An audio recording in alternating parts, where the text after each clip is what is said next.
ఇలాంటివి కొంచెం ఎక్కువ అలవాటు చేసుకోకుండా ఉంటేనే మంచిదని నా అభిప్రాయం. ఎందుకంటే ఇవి అలవాటు చేసుకోవటం వలన ఇవి అసలకి తినాలన్న ఉత్సాహం అయితే పెరిగిపోతుంది. 3 ఇయర్స్ బ్యాక్ మటన్‌కి సంబంధించిన ఏవి గూడా నాకు అసలు వండటం తెలీదు. ఆ భాగాలు ఉంటాయని గూడా పెద్దగా నాకసలు తెలిసేది కాదు. ఎక్కువ మేము మటన్ తినేవాళ్ళం కాదు. ఒక 3 ఇయర్స్ నుంచి అయితే కొంచెం కొంచెం అలవాటైపోయి ఇప్పుడు నెలకొకసారి, 2 సార్లయితే వండుకుంటున్నాము. మటన్‌లో మటన్‌కి సంబంధించినవి ఏటిలోనైనా కొంచెం కొలెస్ట్రాల్ ఎక్కువ ఉంటుంది కదా! కొంచెం తగ్గటమే బెటరు. నాకు అలవాటైన తర్వాత ఎక్కువగా తినాలనిపిస్తుందనమాట. నిన్న సోమవారం అయితే గోటి హెడ్ కర్రీ అయితే వండానండి. వీడియోని స్కిప్ చేయకుండా చూడండి.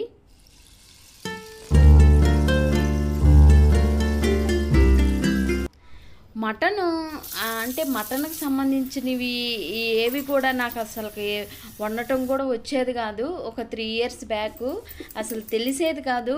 ఇలా తలకాయ మాంసం ఉండిద్దని, అలానే మనకి పాయ అంటారు కదా! అవి ఉంటాయని కానీ నాకు పెద్దగా తెలిసేది కాదండి. ఇప్పుడిప్పుడే కొంచెం అలవాటు చేసుకుంటున్నాము. సో, సింపుల్‌గా చేస్తున్నాను. ఎక్కువ ఏం లేదు. కొంచెం చారుగా చేసుకుంటున్నాను. అంటే గ్రేవీ కాకుండా చారుగా చేసుకొని తినాలని. ఎందుకంటే ఈ కూర తీసుకురావటానికి కూడా కొంచెం నోరంతా చప్పబడిపోయింది మాది. కొంచెం హెల్త్ బాగోకపోవటం వలన మేము నాన్ వెజ్ దాదాపు 1 మంత్ పైన అయిపోయింది తిని. అందువలన గోటు హెడ్ తినాలనిపించుకొని తెచ్చుకున్నాను అనమాట. వాటిని శుభ్రంగా అయితే కడిగి 3 ఉల్లిపాయలు, అల్లం, 2 పచ్చిమిరకాయలు, కరివేపాకు, ఇంతేనండి. కావాలంటే మీరు కొబ్బరి అలానే గసగసాల పేస్ట్ వేసుకోవచ్చు, లేదా వేసుకోకపోవచ్చు.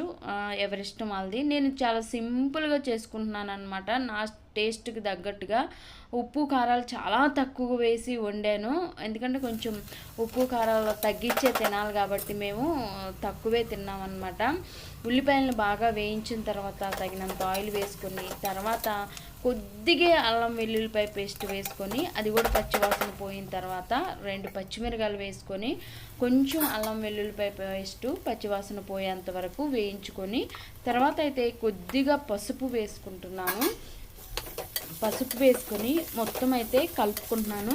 ఇది నేను చాలా సింపుల్గా చేసుకుంటున్నానండి. ఎందుకంటే కొంచెం మాకు స్పైసీస్ తగ్గించే తినమన్నారు. స్పైసీస్ అసలు మేము తింటలేదు ఇప్పుడు.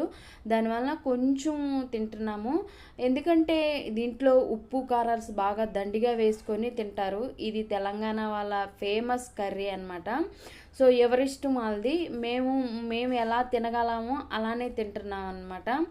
ఈ ముక్కలు కూడా వేసిన తర్వాత బాగా కలిపి తగినంత ఉప్పు వేసుకొని, ఉప్పు వేసిన తర్వాత కూడా బాగా కలుపుతున్నాము. కారము 2-3 స్పూను, 3 లేదా 4 స్పూన్లైనా వేసుకోవచ్చు. నేను 1 స్పూన్లో కూడా తక్కువే వేసాను. ఎందుకంటే అసలు మేము ప్రస్తుతానికి ఎన్వి తింటలేదు. కాకపోతే ఏంటంటే మరీ 1 మంత్ పైన అయిపోయింది, కొంచెం చప్పగా అయిపోయినాయి అనేసి నా బలవంతం మీద తీసుకొచ్చుకొని తింటున్నాం అనమాట. అసలు మా హస్బెండ్ అసలు వద్దని చెప్పారు. ఇంకా నేనే కొంచెం తింటున్నాను అనమాట. చప్పగా ఉంది నోరు అనేసి. చూశాను కదా, 1½ స్పూన్ కూడా కారం వేయలేదండి. ఇప్పటికే కారం ఎక్కువ వేసేసానని అనుకున్నాము. అంటే కొంచెం హెల్త్ పరంగా వండుతున్నాం అనమాట. నార్మల్గా అయితే 3 స్పూన్లు 4 స్పూన్లు వేసుకోవచ్చు. నేను ఇంకా మసాలాలు ధనియాల పొడి, అలానే జీలకర్ర పొడి, గరం మసాలా జస్ట్ కొద్దిగా వేసుకుంటున్నాను. 1 స్పూన్ వేసుకోవచ్చు కానీ మేము తక్కువే వేసుకుంటున్నాను. సో మీరు కావాలంటే మసాలాలు మంచిగా వేసుకొని కూడా వండుకోవచ్చు అనమాట. మొత్తం కలిసిపోయేంత వరకు కలపాలి. కలిపి ఒక 5 నిమిషాలు ఈ మసాలాలు మొత్తం దానికి పట్టించాలి కదా.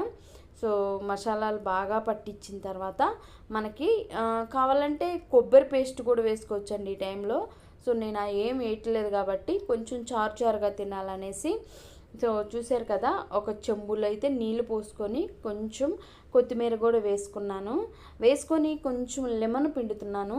ఏదైనా మనకి ఈ మటన్ సంబంధించిన ఏమైనా కానీ చాలా వేడి పదార్థాలు కదండి, కొంచెం అందుకే లెమన్ పిండుకుంటున్నాను అనమాట. నార్మల్గా కొంతమంది పిండుకుంటారు, కొంతమంది పిండరు. ఎక్కువ శాతం అయితే నాకు తెలిసి పిండరు, బట్ నేను పిండుతున్నాను. ఎందుకంటే బాగా హీట్ ఉండిద్దండి ఇవి, చాలా మనకి బాడీ హీట్ చేస్తాయి. హై కొలెస్ట్రాల్ కూడా ఉంటుంది ఇది, అది అందరికీ తెలుసు. చికెన్లో ప్లస్ మటన్లో ఏదైనా ప్రోటీన్స్ ఈక్వల్గానే ఉంటాయి, కానీ కొలెస్ట్రాల్ చాలా హై ఉంటుందన్నమాట. సో అందువలన మటన్ కానీ మటన్కి సంబంధించినవి చాలా తక్కువ తినటమే మంచిదని నా అభిప్రాయం అనమాట. ఎవరిష్టం వాళ్ళది. మూత పెట్టేసి ఒక 8 విజిల్స్ అయితే వచ్చినాయి. ఇంకా మనము దీంట్లో బాగా దండిచ్చి వేసుకోవచ్చు మసాలాలు, ఇంకా టేస్ట్గా ఉండిద్ది, చాలా బాగుండిద్దండి ఈ కూర. కాకపోతే నేను మసాలాలన్నీ తక్కువ వేసి చేశాను అనమాట. కావాలంటే మీరు మసాలాలు ఎక్కువ కూడా వేసుకోవచ్చు.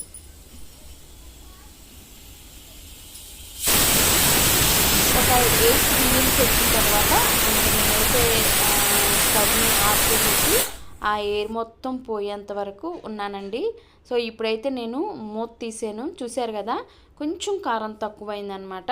మసాలాలు కొంచెం తక్కువ వేసాను, అంతేగాని కూర మాత్రం ఇలానే వండుకుంటామండి మేము. కాకపోతే కొంచెం కొబ్బరి పొడి వేసుకుంటాము, ఇప్పుడు వేసుకోలేదు. అన్ని మసాలాలు తక్కువ వేసాను కాబట్టి ఇలా ఉంది. సో ఇది మేము ఎప్పుడో ఒకసారి వండుకుంటామండి, పెద్దగా వండుకోము అసలు మటన్ ఎక్కువ శాతము. సో నేనైతే ఒక బౌల్లో తీసుకుంటున్నాను, ఎందుకంటే కుక్కర్లో కదా వండుకుంది. సో బౌల్లోకి అయితే దీన్ని ట్రాన్స్ఫర్ చేసుకొని ఇంకా భోజనం అయితే చేసామండి. ఇది వచ్చేసి మండే వీడియో అనమాట. ఈరోజు నేను ఎడిటింగ్ చేసి పోస్ట్ చేస్తున్నాను. మటన్కి సంబంధించింది పాయ కానీ తలకాయ కూర కానీ చాలా చాలా బాగుంటాయండి. ఆల్రెడీ తలకాయ కూర నా యూట్యూబ్ ఛానల్లో ఉంది, అప్పుడు మంచిగా స్పైసీగా వేసుకొని తిన్నామన్నమాట. ఆ లింక్ అనేది కింద డిస్క్రిప్షన్ ఇస్తానండి. దానికి దీనికి నేను ఎంత తేడా చేశానో, అంటే స్పైసీస్ తక్కువ వేసి చేశాను అనమాట, అంతేగాని కూర మాత్రం అంతే చేస్తాండి. సో కొంచెం స్పైసీస్ తగ్గటమే ఆరోగ్యానికి మంచిది కాబట్టి వీడియో నచ్చితే లైక్ చేయండి.